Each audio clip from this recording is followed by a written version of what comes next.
So hello guys, hello everyone. So নতুন recipe নিয়ে আবার চলে আসলাম।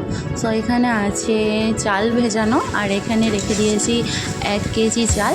তো এটাকে আমরা ভালোভাবে ভিজিয়ে রেখেছিলাম, সো আধা ঘন্টা মতন ভিজিয়ে রাখতে হবে। তো এখানে নিয়ে নিয়েছি 500 গ্রাম চিকেন, আর এখানে আছে আলু। তো আলুটাকে আমরা আগেই ভেজে নিয়েছি। সো এখানে দেখো আমরা দিয়ে দিয়েছি অয়েল। তো অয়েলটাকে আমরা ভালোভাবে তাতিয়ে নিয়েছি। তো অয়েলটাকে ভালোভাবে তাতিয়ে নেওয়ার পর দেখো এর উপর আমরা পেঁয়াজ দিয়ে দিয়েছি। পেঁয়াজটাকে ভালোভাবে ভেজে নেওয়ার পর এর উপরে মশলা দিয়ে দিয়েছি। সো সিম্পল মশলা আছে এখানে আদা, রসুন অ্যান্ড জিরা পেস্ট, এবং এর মধ্যে আমি কিছুটা টমেটো অ্যাড করে দিচ্ছি। জাস্ট 2টো টমেটো আমি অ্যাড করেছি। এরপরে দেখো ভালোভাবে মশলাটাকে কষিয়ে নেওয়ার পর জাস্ট মশলাটাকে ভালোভাবে ভেজে নিতে হবে। তো ভেজে নেওয়ার পর এর উপরে দিয়ে দিয়েছি আমি গুঁড়ো লঙ্কা, জাস্ট তোমাদের মতন, তোমরা যেমন ঝাল খাও সেই রকম।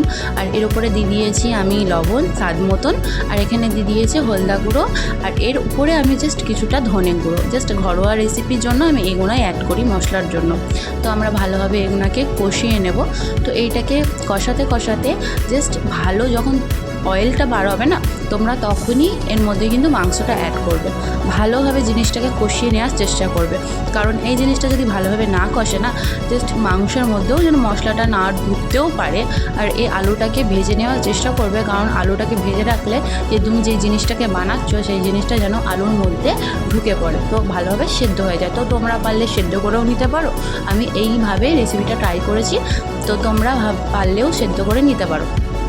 তো দেখো আমি এইটা আস্তে করে দিয়ে আমি জাস্ট মশলাটাকে ভেজে নিয়েছিলাম। গ্যাসের ফ্লেমটা তোমরা আস্তে করে রেখে ভেজে নিতে পারো।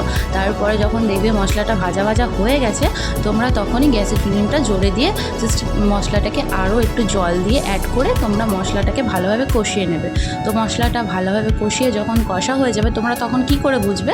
তো যখন দেখবে মশলাটা ভালোভাবে কষা হয়ে গেছে, তখন দেখবে ওপর থেকে জাস্ট একটু অয়েল ভেসে ভেসে উঠবে।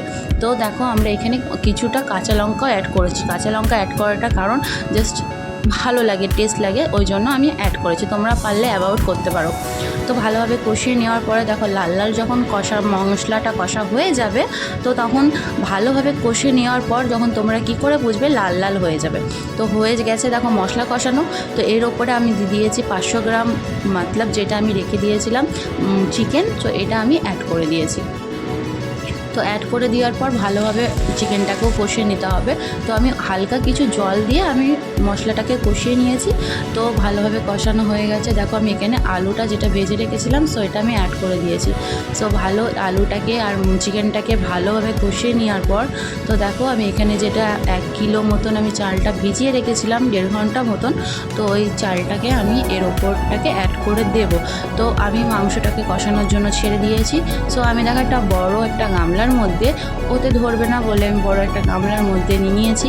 তো ভালোভাবে জল দিয়ে আমি জাস্ট তো তুমি যতটা 1 কিলো চাল নেবে, তো 1 কিলো চালের মাপ তোমাকে আধা ইয়েতেই জল নিতে হবে। বেশি জল নিলে জিনিসটা তোমার তৈরি হবে না। তো দেখো এর মধ্যে আমি চালটাকেও অ্যাড করে দিয়ে ভালোভাবে দিয়ে দিয়েছি। এর মধ্যে আমি ঘি অ্যাড করেছি, ম্যাগি মশলা অ্যাড করেছি, আর অ্যাড করেছি গরম মশলা। সো এইটাকে অ্যাড করে দেওয়ার পর এর ওপর থেকে তোমরা পারলে গোলাপ জলও দিতে পারো। তো আমি গোলাপ জলও অ্যাড করে দিয়েছিলাম, সো দেখাতে পারিনি, ওর জন্য সরি। তো এর ওপরে আমি অ্যাড করে দিয়েছি দেখো কিছুটা ভেজে রাখা পেঁয়াজ। তো হয়ে গেছে আমাদের মুগগুস রেডি।